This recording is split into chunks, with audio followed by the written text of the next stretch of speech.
Okay, Aries Ascendant, Aries Rising. This is all astrology. This video is going to go over this next eclipse for you. Now remember, these are Aries Ascendant rising signs, okay? So I want you guys to be certain that you're watching for your rising sign. If you don't know what that is, if you're not positive that this is your rising sign, comment your stuff below so I can help you figure that out.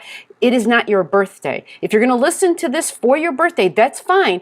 But it has to do with your sun sign, which means it's going to have to do with how you express creatively in this world, how you shine, how you are able to have a good time, how you're able to have fun, how you are able to stand out because you've got a spotlight on you. It is your ability to just emit energy, your ability to be seen and heard, but in a very unique way, a very creative way.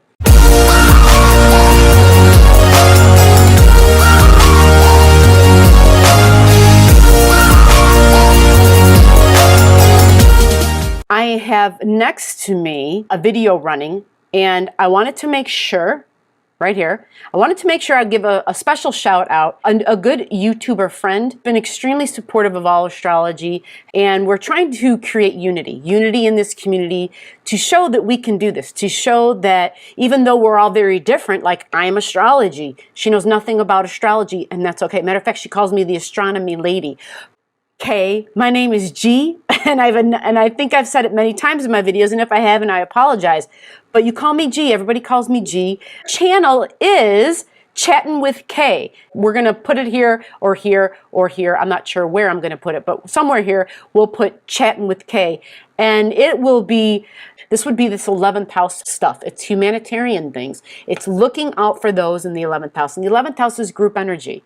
It's within a group, it's understanding, hey, we're part of a community, and I don't want to just lift myself up. I want to do something where we're all going to be able to rise and fly together. And this is what she does there. Tell her I sent you. Tell her G from All Astrology, because then that will prove there's unity in this community. Chatting with K. Check her out.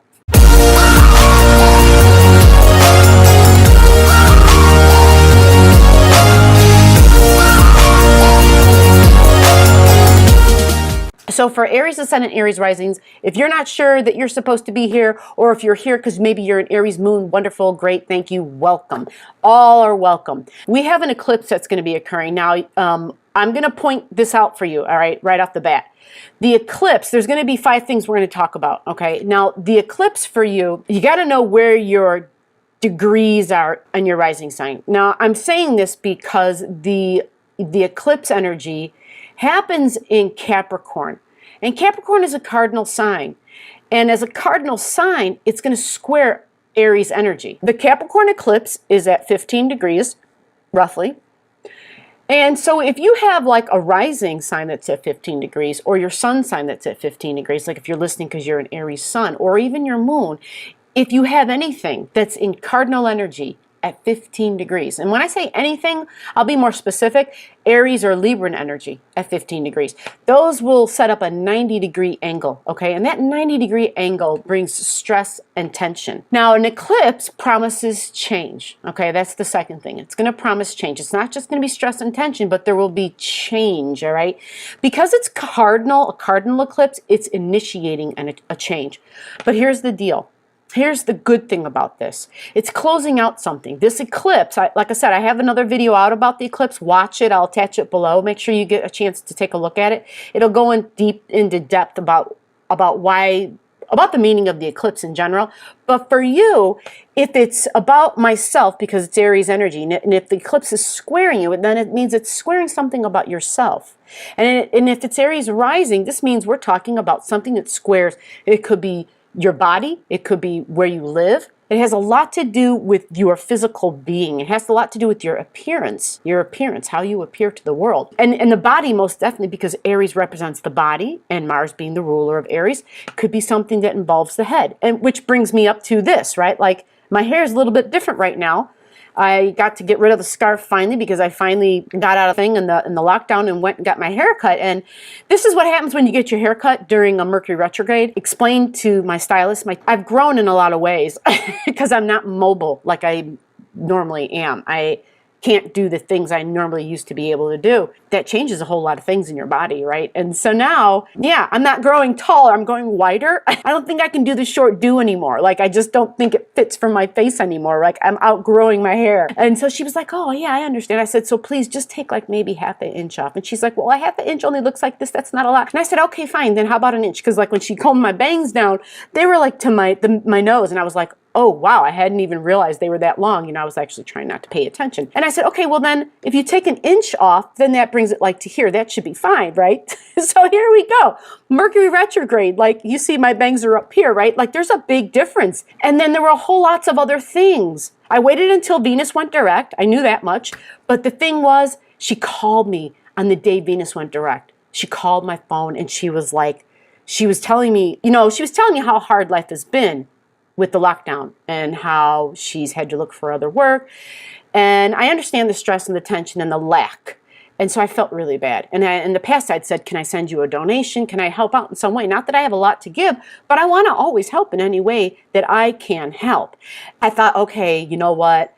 Fine, I'll make an appointment. I'll make an appointment. And so I made it real clear what I needed. And lo and behold, my head, right? Lo and behold, she gets her hands on me, and I didn't have my glasses on because, and yeah, I wear glasses to be able to see long distance. Well, she's cutting away and talking. I'm sitting there, and I've got my mask on.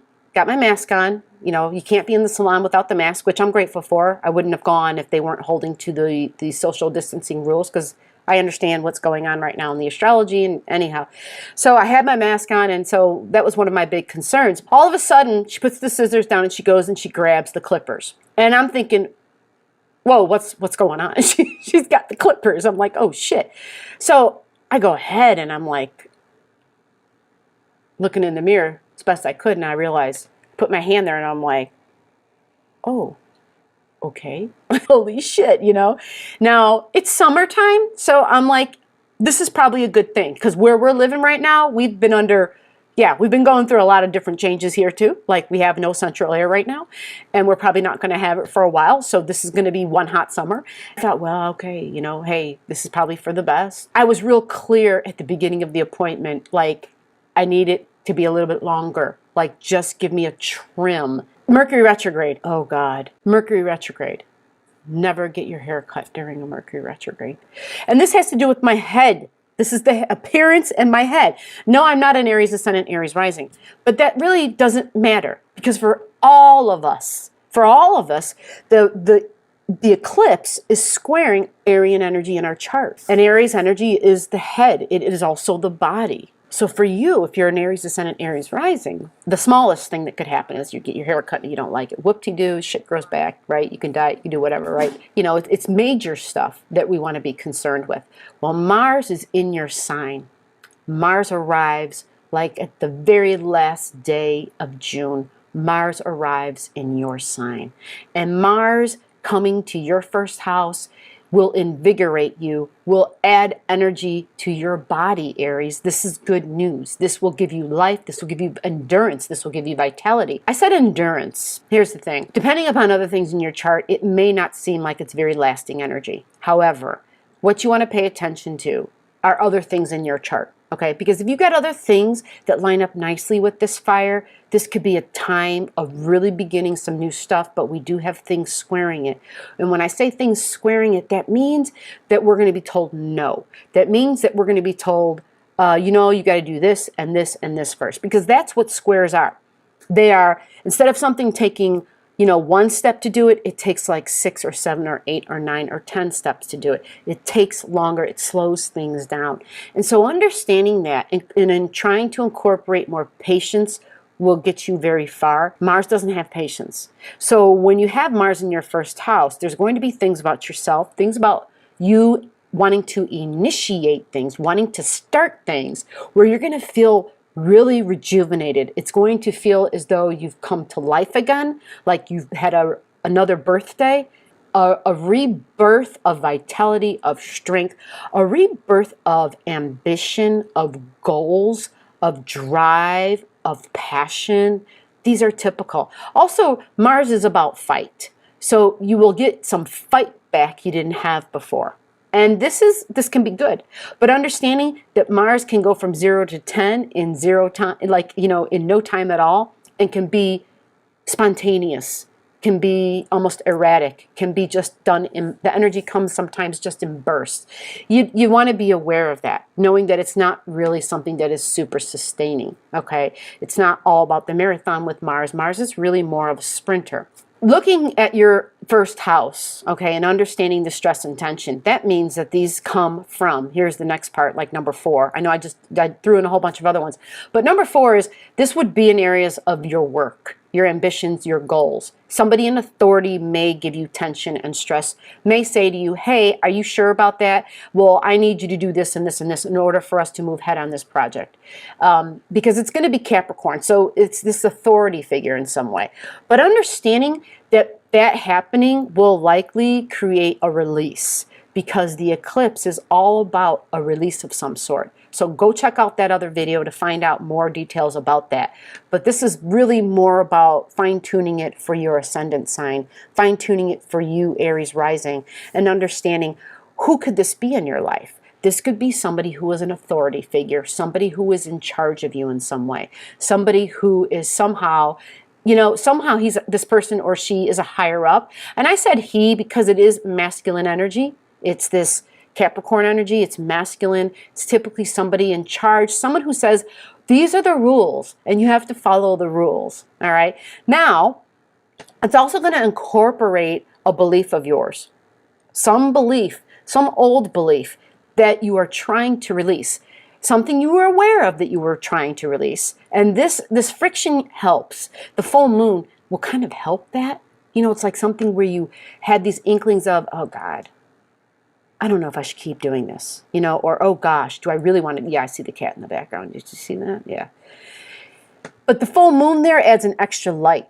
And that extra light focused on this thing or that person or this event or this ambition tells you maybe it's time to let it go. And this could be a career. This could be a career ambition that you had. This idea, this belief that you had about what you were going to do for your career, that you realize over time, right, especially these last 6 months, especially now that Venus is direct. Now, let's talk about this. This is the 5th thing. Venus is now direct. She has been in retrograde through Gemini, and knowing and understanding your Gemini energy is important. Your Gemini energy is typically going to be in your 3rd house. This is social media. This is incorporating social media. This is incorporating the community that is there for you. Being able to travel short distances or long distances without physically having to travel. Utilizing social media. Understanding you can develop friendships there. There is great networking that can occur there. Okay? This is all about unity within this is all about what I spoke about at the beginning of the video. Emphasizing and honing in on that. Now, this is also, when we talk about people, this can literally be people in your life. Yeah, chat with Kay right now. She's in the middle of a live show, which she's never done before. And so this is really exciting for her. This is her first live stream. And so I'm playing it the whole time because I'm really trying to show support, which is what I do for fellow people in my community, for fellow supporters. This ties into all of this for you, Aries Ascendant, Aries Rising. This is a big deal. This is a big connection with that. That 3rd house. When we talk about social media, it's not just YouTube, right? It's Facebook. It could be TikTok for you. Whatever is good for you. That's not my thing, TikTok. Instagram, I used to be huge on Instagram. I used to love that. It's not just like, face-to-face, but it can also be podcasts. It can, it's definitely a learning thing. It's definitely a teaching thing. So this being in your 3rd house, this being where Venus is, when Venus comes to life there, this means Venus sees this new appreciation. This could be siblings, by the way. And if it's not siblings, it could be people who feel like siblings. It could also be people who are co-workers. It could be people who are in your immediate environment. It could be people who are your next door neighbors. Okay, so this is why I call people in this YouTube community, these are my neighbors. This is my community. This is my digital community. These are my digital neighbors, and we connect. And so you may find yourself realizing you can do something there that you weren't doing before, or you can do something differently there.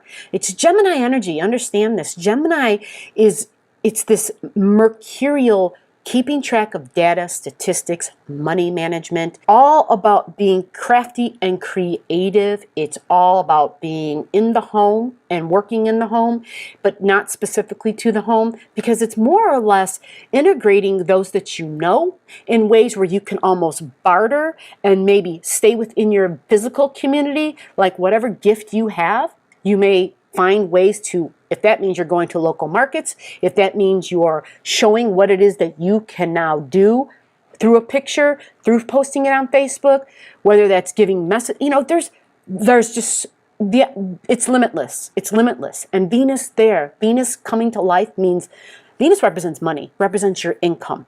Okay, this is why I'm talking about this for so long. So I want you, if you haven't done this already, if you haven't already discovered this, you will more than likely discover it by time we get to the 12th. The 12th / the 13th of July, okay? Because then Mercury is going direct. Mercury going direct is a good thing. Mercury going direct at that time will occur in Cancer energy, because Mercury's in Cancer right now, retrograding. And so Mercury going direct in Cancer is happening in your 4th house. This is at home. This is with family. This is feminine energy, okay? This is the divine feminine energy. This is a very big deal, especially if you live in the United States, okay? Follow the videos that I have about the United States chart. Find out where do you fit into that picture. Find out what need you can satisfy for folks who live in the United States. This is all about doing that thing we've wanted to do, but we never had the gumption to do. We never had the proper setup. We never had the support. This is that time where that special ability of yours can shine. This is that time. It's a developing process. It's an unfolding. Okay, it's not like right now, instant. It is something that's progressive and something you're going to have to work at. But this is the time where you're honing in on. It is your 3rd house. North Node's going through your 3rd house for the next 18 months. So in that 18-month time, you're going to learn so much. I want you to embrace it, and I want you to ride that North Node wave.